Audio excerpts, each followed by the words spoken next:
আওয়ামী লীগকে বাদ দিয়ে আপনি ব্যান করে এটা ইনক্লুসিভ ইলেকশন হয় নাই, এটা ফেয়ার ইলেকশন হয় নাই।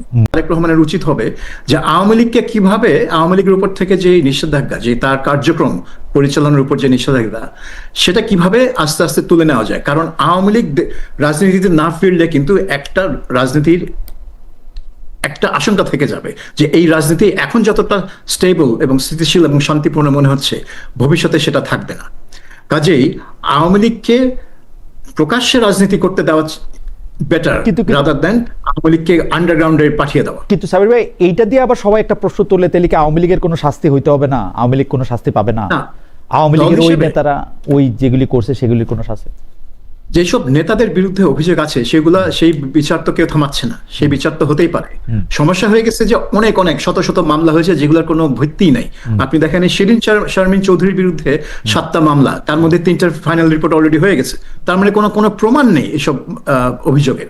তো এই ধরনের ফালতু মামলা শত শত করা হয়েছে হাজার হাজার লোকের বিরুদ্ধে। তো সেগুলো শেষ করতে করতেই তো তাদের সময় চলে যাচ্ছে।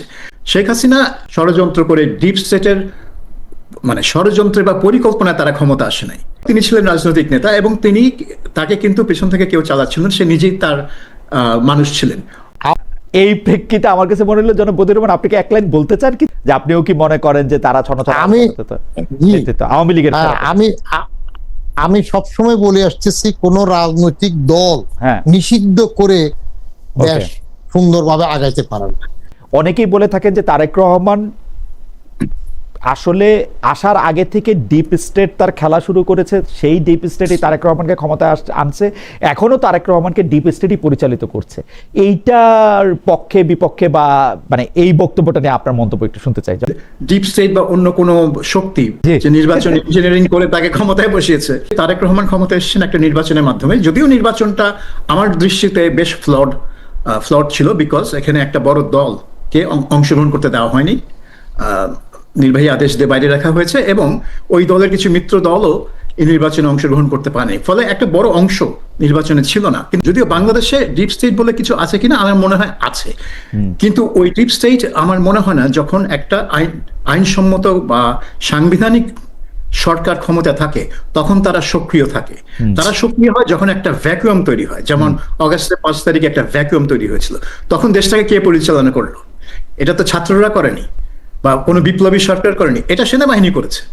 সেনাপ্রধান সবাইকে জড়ো করে একটা প্রেসিডেন্টকে নিয়ে একটা অন্তর্বর্তী সরকারের কাঠামো তৈরির জন্য কাজ করেছে, এবং 8 তারিখের পর তারা আবার ব্যাকগ্রাউন্ডে চলে গেছে। তো যখনই 2007 সালেও একই ঘটনা ঘটেছে, যখন দেশটাকে একটা বিশৃঙ্খলার দিকে চলে যাচ্ছিল, তখন আপনি এদেরকে ডিপ স্টেট বলতে পারেন। তারা বিদেশি বিভিন্ন শক্তির সহায়তায় বা পরামর্শে বা তাদের সাথে আলোচনায়, তাদের সম্মতি নিয়ে 1/11 একটা ঘটনা ঘটালো। কাজেই তারা ডিপ স্টেটের আবির্ভাব হয় যখন দেশে একটা শূন্যতা বা একটা বিশৃঙ্খলা এবং একটা সমূহ বিপর্যয়ের দিকে এগিয়ে যাচ্ছে, রাজনৈতিক বিপর্যয়, তখন তারা সক্রিয় হয়। আমি এই প্রসঙ্গ ধরে একটু বলি। জনাব বদিউর রহমান, সাবির ভাই আপনাকে ধন্যবাদ। জনাব বদিউর রহমান, আপনি জানেন যে শেখ হাসিনার বিরুদ্ধে একটা বড় সমালোচনার অংশ ছিল, যে ডিপিএস থেকে একটু আসি সামনে, যে ভারতীয় আধিপত্যবাদের কাছে একদম আত্মসমর্পণ করা। কিন্তু আমি আনফরচুনেটলি এই যে শেখ হাসিনা সরকার যাওয়ার পরে ডক্টর মোহাম্মদ ইউনূস সরকারের পররাষ্ট্র নীতিতে কোনো পরিবর্তন আমি দেখতে পাই নাই, যেই পরিবর্তন আমি শেখ হাসিনা সরকারের সময় দেখছি। আমি পররাষ্ট্র উপদেষ্টা, আইন উপদেষ্টা সবাইকে প্রশ্ন করছি, আপনারা বলছিলেন 26 লাখ ভারতীয় এখানে কাজ করে, তাদের তালিকা করা হয়েছে কিনা, তাদেরকে এইটাকে ঠিক করা হয়েছে কিনা, ওনারা এটার কোনো জবাব দিতে পারে নাই।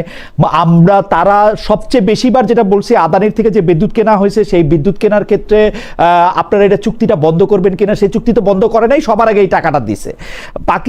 জামায়াতে ইসলামী ভারতীয় কূটনীতিবিদদের সাথে বৈঠক করে জনাব শফিক রহমান, জামায়াতে ইসলামী এটা গোপন করে গেছে, একদম বিলকুল গোপন করে গেছে। পরে আবার এটা নিয়ে কি জানি বলছে যে হ্যাঁ আমরা এই কারণে বলি না, আমাকে দেখতে আসছে, শরীর খারাপ, এটা একটা সামাজিক, এটা ছিল, এই সেই ছিল, পুরোপুরি বাজে কথা আর কি। এই সরকার আইসে তো খলিলুর রহমানকে শুধু রাখছেই তা না, একই জিনিসের এখন আমি বিএনপি, জামাতে ইসলামী, আওয়ামী লীগ কোন দলের যে পররাষ্ট্রনীতিতে ভারতীয় আধিপত্যবাদকে পরাজিত করার ক্ষেত্রে পররাষ্ট্রনীতিতে কোনো পরিবর্তন আমি দেখতে পাচ্ছি না, একজনের মধ্যেও, নীতিতেও না, প্র্যাকটিসেও না। তো সেইটা আমি কেন এটা বিশ্বাস করব যে একটা দলরেই শুধু ডিপ স্টেট রাখে? ডিপ স্টেট যার ইচ্ছা তারা রাখে। এখন আওয়ামী লীগের ইচ্ছা করে নাই, রাখে নাই।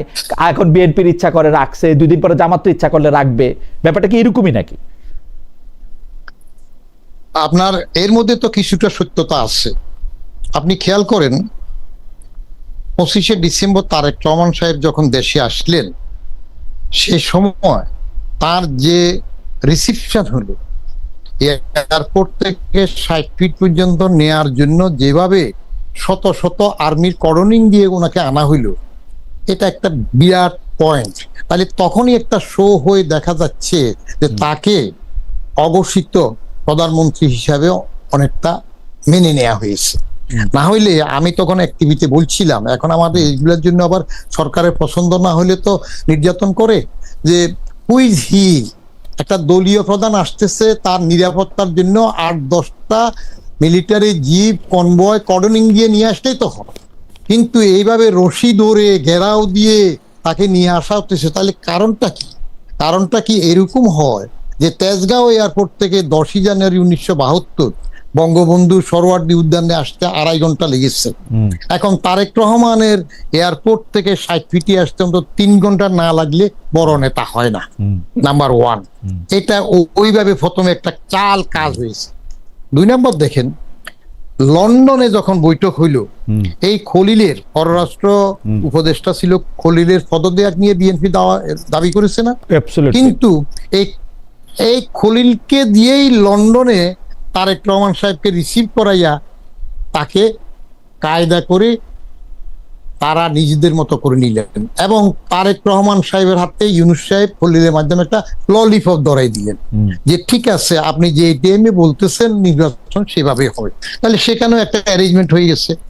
পরবর্তী আসেন থার্ড পয়েন্টে, সে অ্যারেঞ্জমেন্টের ফলে বলা হয়ে থাকে যে খলিল তো 79 ব্যাচের ফার্স্ট বয় ফরেন সার্ভিসের, অল ক্যাডারেও ফার্স্ট হয়েছে, ব্রিলিয়েন্ট, যদিও দেশের সার্ভিসে অনেক সময় থাকে নাই। যে বলা হয়ে থাকে দিল্লি এবং আমেরিকা দুইটাকে ব্যালেন্স করার জন্য খলিলকে দরকার। আবার ইউনূস সাহেব তার প্রতিনিধি হিসাবে বাইরে বলা হয়ে থাকে যে সালাউদ্দিন সাহেব এখন স্বরাষ্ট্রমন্ত্রী, যিনি নিজে গুম হইলেন, তার মুখ থেকে তো এই 2 মাসে এখনো আমরা গুমের সম্বন্ধে কিছু শুনলাম না, বরং গুমের অধ্যাদেশটাই তারা ফাঁস করলো না। সুপ্রিম জুডিশিয়াল কাউন্সিল সুপ্রিম সেটাই করলো না, কিন্তু ইউনূসের সাহেবের সাথে খাতির থাকার কারণে তার ওই যে গ্রামীণ ব্যাংকের অধ্যাদেশ পাশ করে দিল, তার সুযোগ সুবিধা যেগুলো সেগুলো দিয়ে দিল। তো এখন আবার এই সাম্প্রদায়িক শক্তিগুলাকে সরকার কতটুকু কাদের পক্ষে যাওয়ার জন্য, কারো বিপক্ষে যাওয়ার জন্য কাজে লাগাবে, সেটার উপর নির্ভর করবে। ওকে, নিয়তটা কি?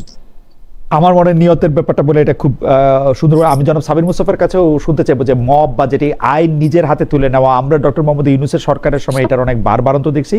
আমরা আসলে কিছুটা শেখ হাসিনার সময়ও যে মব দেখি না, ব্যাপারটা সেরকম না। শেখ হাসিনার সময়ও আসলে একটা জামাত ধর, শিবির ধর, এই কর সেই কর, সেগুলিও ছিল। কিন্তু রাষ্ট্রীয়ভাবে পেট্রোনাইজেশন আমরা ডক্টর মোহাম্মদ ইউনূসের সময় সবচেয়ে বেশি দেখছি, এই সরকারের সময় এসে দেখতেছি, বিশেষ করে ধর্মের নামে যেগুলি হচ্ছে আর কি। সেই ব্যাপারে একটু আপনি বলবেন যে ও মানে এইটা আপনি কিভাবে দেখছেন এবং এটা বন্ধ হওয়ার কোনো উপায় আছে কিনা ওদের ভবিষ্যতে? মব বা যেটাকে আমরা আইন হাতে তুলে নেওয়া বলি, আইন হাতে তুলে নেওয়া কিন্তু আমাদের সবচেয়ে প্রিয় কাজ। আমরা কিন্তু কেউ চুরি করেছে শুনলে তাকে একটা লাথি হলেও দিয়ে আসি, খাম্বার সাথে বেঁধে রাখি, তারপর তার অনেক শাস্তির ব্যবস্থা করি, পিটিয়ে মেরে ফেলি ছেলে ধরা সন্দেহে, এটা আমাদের প্রিয় কাজ। কিন্তু এটা রাষ্ট্র এটাকে আসলে ঠিক সমর্থন করবে কিনা বা কিভাবে এটা বন্ধ করবে?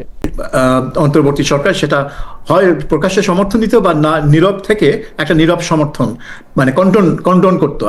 এরা যা খুশি তাই করতে পারতো, তাদের যে রাজনৈতিক চিন্তা ভাবনা থেকে তারা যা খুশি তাই করতে পারতো। এবং সেই শেখ মুজিবের স্কাল্পচার ভাঙা থেকে শুরু করে ধানমন্ডির শেখ মুজিবের মানে মেমোরিয়াল মিউজিয়াম ভাঙা থেকে পর্যন্ত সবকিছু এই অন্তর্বর্তী সরকার মেনে নিয়েছে বা সমর্থন দিয়ে গেছে নীরবে। এখন এইটার একটা রেশ তো থাকবেই, হুট করে তা থেমে যাবে না।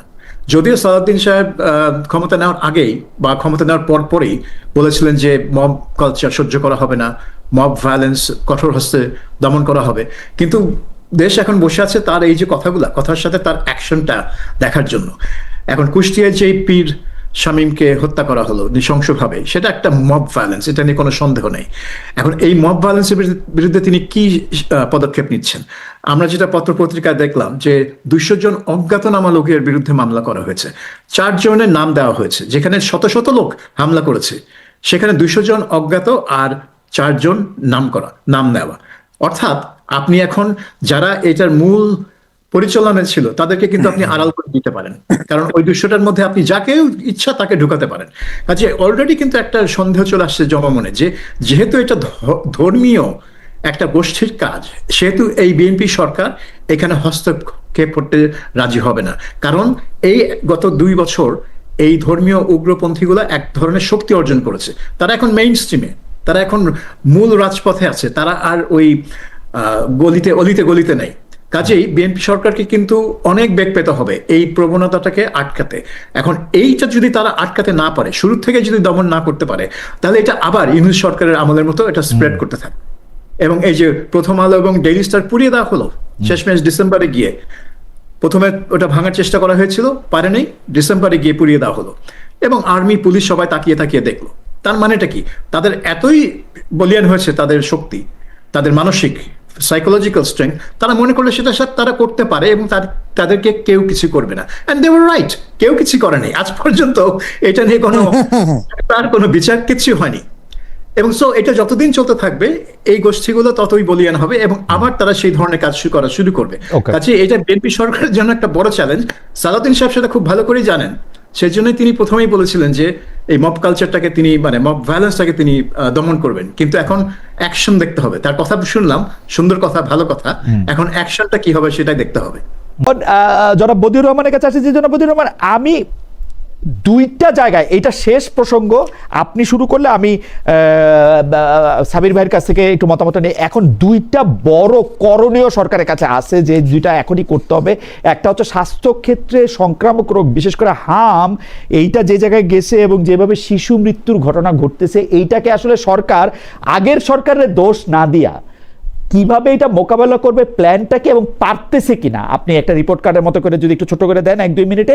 এবং জ্বালানি তেলের সংকট, এটা তো আসলে সরকারের দোষ আমরা দিতে পারবো না। মধ্যপ্রাচ্যে যা হইতেছে এইটার ক্ষেত্রে সরকারের আমরা কটুক দোষ দিব আমরা জানি না। এই 2টা ক্ষেত্রে সরকার আসলে মূল করণীয় কি? এই যে পুরা গরমের সিজনটা আসতেছে, সেচের সিজন, ডিজেলের পর ডিজেল লাগবে, রাস্তায় গাড়ি চলতেই হবে, নাকি আমরা সব রিক্সা সাইকেলের যুগে চলে যাবো আমি জানি না। মানে এটা আপনি যদি একটু বলে, আবার যদি একটু সাবির ভাই একটু বলেন। আপনার স্বাস্থ্য মন্ত্রণালয়ের হামের বিষয়টা আমাদের তো একটা সবসময় থাকে যে আমরা লিগ্যাসি নিয়ে কথা বলি কেবল, যে অন্তর্বর্তী সরকার কিছু করে নাই। তো এখন যে বাজাজ সরকার, বিএনপি সরকার যদি তার স্বাস্থ্যমন্ত্রী সাখাওয়াত সাহেব নাকি আছেন, তারা যদি ডাইহার্ট চেষ্টা করে এই যে ভ্যাকসিন আনা বা এটা শুরু করেছে এটা মেসিভ আঘাতে যদি শুরু করে, তাহলে একটু যা ঘটেছে মরেছে বাকিটা একটু সামাল দিতে পারবে ডেলি মানুষে। এটা গভর্নমেন্ট কত সিরিয়াসলি এটা শুরু করবে সেটার উপর নির্ভর করবে। আর দ্বিতীয় যেটা বলতেন জ্বালানির বিষয়, আমি আবার সবসময় সুখী মানুষ, আমার কোনো চাহিদা নাই। বাজারে যদি দাম বাড়ে আমার কষ্ট হয় না, কারণ আমি ওই ক্লাস 3-4 পাটিগণিতের অঙ্ক করে খরচ কমাই ফেলি। আমি 6 ঘন্টা খরচ কমাই ফেলি। আমি 6 ঘন্টা, আমার ছোট্ট একটা টমটম আছে, টেনশন বিক্রি করে আমি কিনছিলাম, নিজে চালাই। তো আমি 6 ঘন্টা লাইনে থেকে তেল পাইনি। তো আরেকদিন 3 ঘন্টা গিয়েছি, পাই নাই। বললো যে শুক্রবার জুমার নামাজের পরে আসছেন। ওদিন যাওয়ার পরে আমাকে 1000 টাকার তেল দিল। আমি শুকর আলহামদুলিল্লাহ, নাতিরে একটু সকালবেলা দিতাম। আমি চলবো না, রিক্সা যুগে যাবেন, কারণ সরকার যেটা একটা অসুবিধা হচ্ছে, বলে যে তেল মজুদ হচ্ছে। এই মজুদদারি বঙ্গবন্ধুর আমলেও ঠেকাইতে পারে নাই, এখনো যদি এটা ঠেকাইতে না পারে, যেটুক থাকে সেটা পেয়ার হইতে দিতে পারলে এটা সমাধান হবে। আর আমাদের দেশে এমন কোনো নেতা নাই, ক্রাইসিসের সময় নেতা ডাক দিলে আমরা মেনে চলব। যেমন সাউথ কোরিয়াতে 70-এর দশকের শেষের দিকে তাদের খাদ্য উৎপাদন, চাল উৎপাদন কম হয়েছিল, তখন সম্ভবত চুন দোহান বা পারচুন হির আমলে।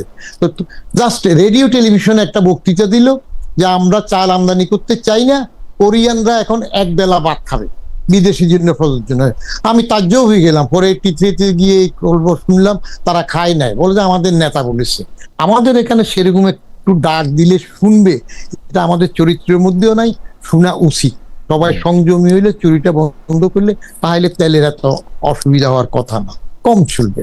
আর আপনি আরেকটা জিনিস করেন না, সরকার যদি তারেক রহমান সাহেব সচিবালয় অফিস করতেছেন, দরকার হলে ওনার প্রধানমন্ত্রীর কার্যালয়টা উঠাই দেন বেদরকারি, এমন যে ঠিক আছে অফিসাররা বড় বড় পাবলিক বাস আছে সেগুলা করে দিবে। যেমন আমাদের জনপ্রশাসন মন্ত্রণালয়ের বাসে আমরা যেতাম, বাসে যাবে, আপনি জ্বালানি করতে পারেন, করলে তো অসুবিধা নাই। আপৎকালীন ব্যবস্থাতে একটু কঠোর হইলে গুণা হয় না, সব অফিসাররা একসাথে বাসে যাবে, তাহলে দেখবেন তো অনেক কমে যাবে।